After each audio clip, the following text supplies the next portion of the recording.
Hello friends, welcome back to my YouTube channel Dhriti home science TGT PGT में आप सभी का स्वागत है। कल से हम लोगों ने स्टार्ट किया है चाइल्ड डेवलपमेंट अथवा सीडी, जिसे बाल विकास अथवा बाल मनोविज्ञान भी कहते हैं। ठीक है, ये एक ऐसा चैप्टर है, ऐसा पार्ट है जो कि हर एग्जाम में लगभग हर टीचिंग एग्जाम में पूछा जाता है। यहाँ से क्वेश्चन, चाहे वो टेट हो, सुपर टेट हो, सी टेट हो अथवा बीएड डीएलएड कोई भी एग्जाम हो, 30 नंबर का आना ही आना है सीडी से क्वेश्चन। ठीक है, तो कल हम लोग इसी के बारे में पढ़ रहे थे कि बाल मनोविज्ञान क्या है, बाल विकास क्या है।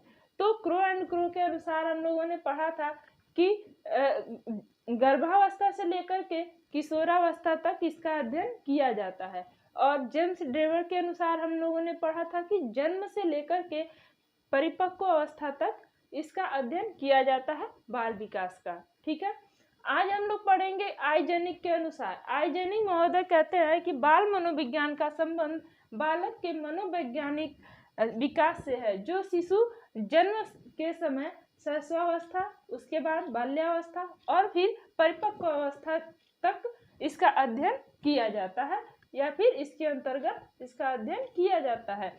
यानी कि जो बालक है उसका विकास, उसके विकास का अध्ययन शैशवावस्था, बाल्यावस्था और परिपक्व अवस्था तक किया जाता है बाल मनोविज्ञान के अंतर्गत।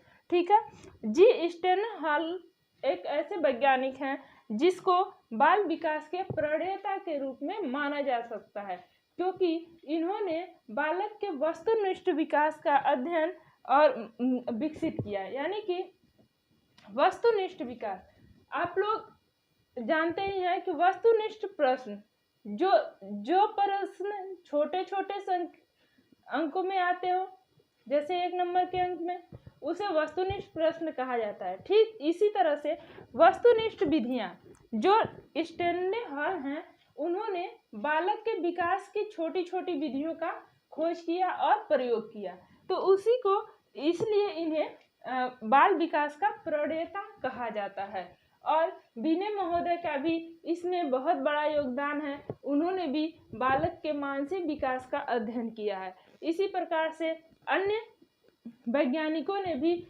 बाल विकास का अध्ययन किया है। तो ज़्यादातर तो स्टेनहॉल से क्वेश्चन जरूर आते हैं, क्रो एंड क्रो के अनुसार भी आते हैं और जेम्स ड्रेवर के अनुसार भी आते हैं। तो जो भी मुख्य हैं, जो एग्जाम पर्पस से मस्ट हैं, उन्हें हम लिखवा देंगे, आप लोग कर लीजिएगा कंप्लीट। इसी प्रकार हरलॉक महोदय कहते हैं कि बाल विकास मुख्य बालक के रूप में व्यवहार व रुचि और उसके लक्ष्यों में होने वाले विशिष्ट परिवर्तनों की खोज पर बल दिया जाता है, जैसे कि उसके विकासात्मक अवस्था से फिर दूसरी विकासात्मक अवस्था में पदार्पण।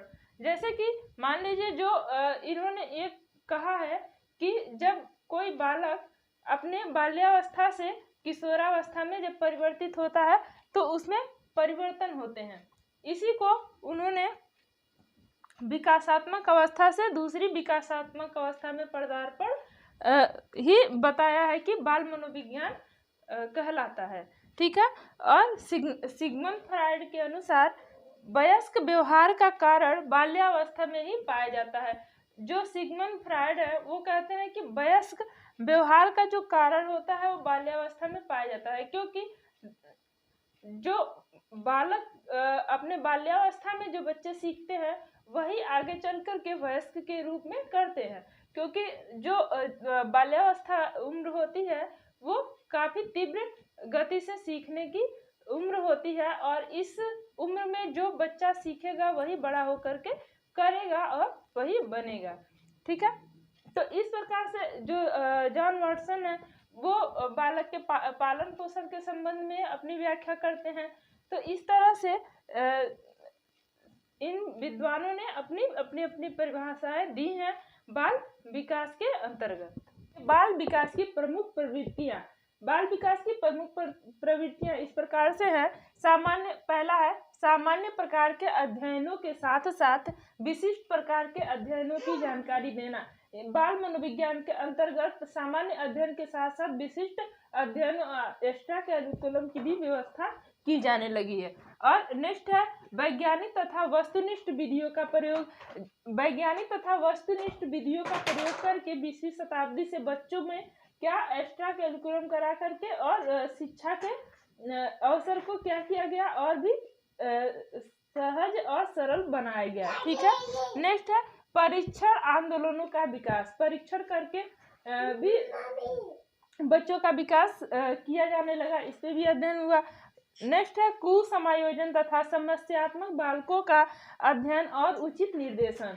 मतलब कि जो भी कुसमायोजित तथा समस्यात्मक बालक हैं अथवा बालिकाएं हैं, उनके लिए अलग से शिक्षा व्यवस्था की व्यवस्था की गई। ठीक है, नेक्स्ट है पूर्वशालेय बालकों के लिए उत्तम शिक्षा की व्यवस्था। पूर्वशालेय बालकों के लिए प्ले टाइप के स्कूल भी स्टार्ट किए गए, जिससे कि उनके जो भी नैतिक सामाजिक विकास है वो अच्छे से हो सके। ठीक है, इसके संदर्भ में वुडवर्थ महोदय कहते हैं कि the child is the father of man, यानी कि बालक की प्रारंभिक जीवन ही उसके प्रौढ़ जीवन का आधार है। तो इसलिए जो बालक का प्रारंभिक जीवन होता है वही उसके प्रौढ़ जीवन का आधार माना गया है वुडवर्थ महोदय के अनुसार।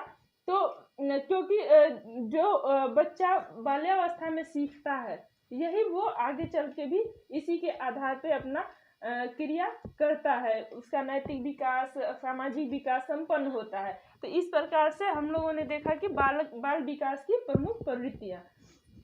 बाल मनोविज्ञान तथा बाल विकास में अंतर। बाल मनोविज्ञान केवल रचनात्मक परिवर्तनों का अध्ययन करता है, लेकिन जो बाल विकास होता है वो बालक के संपूर्ण जीवन का अध्ययन करता है, चाहे वो रचनात्मक हो अथवा विनाशात्मक हो।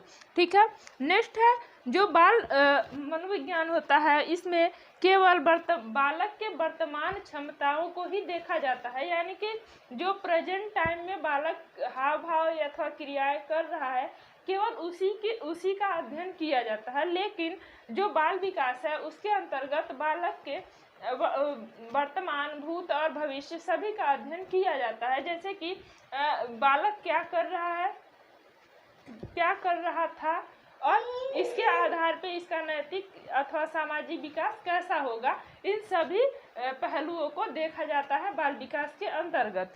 ठीक है, नेक्स्ट है जो बाल मनोविज्ञान है उसका मुख्य उद्देश्य जो है वो बच्चे के व्यवहार रुचि एवं अभिवृत्तियों का अध्ययन करना और उसको समझना है। लेकिन जो बाल विकास है उसका मुख्य उद्देश्य होता है बच्चे के सर्वांगीण विकास को ध्यान में रखना और उसको समझना और उसका अध्ययन करना ही बाल विकास का कार्य होता है। ठीक है, नेक्स्ट है जो बाल मनोविज्ञान होता है वो बालक के व्यवहार पर के अंतर क्रियाओं को समझने के लिए उसका अध्ययन किया जाता है। बाल मनोविज्ञान का अध्ययन बालक के अंतर क्रियाओं को समझने के लिए किया जाता है, किंतु जो बाल विकास है वो बालक के सभी क्रियाओं का अध्ययन करने के लिए किया जाता है। तो इस प्रकार से ये कुछ अंतर हैं बाल मनोविज्ञान और बाल विकास के, और इसके आगे हम लोग नेक्स्ट पढ़ेंगे। अगर मेरी वीडियो अच्छी लगे तो ज़्यादा से ज़्यादा लोगों को शेयर कीजिए, लाइक कीजिए और सब्सक्राइब करना मत भूलिए। Thank you for watch.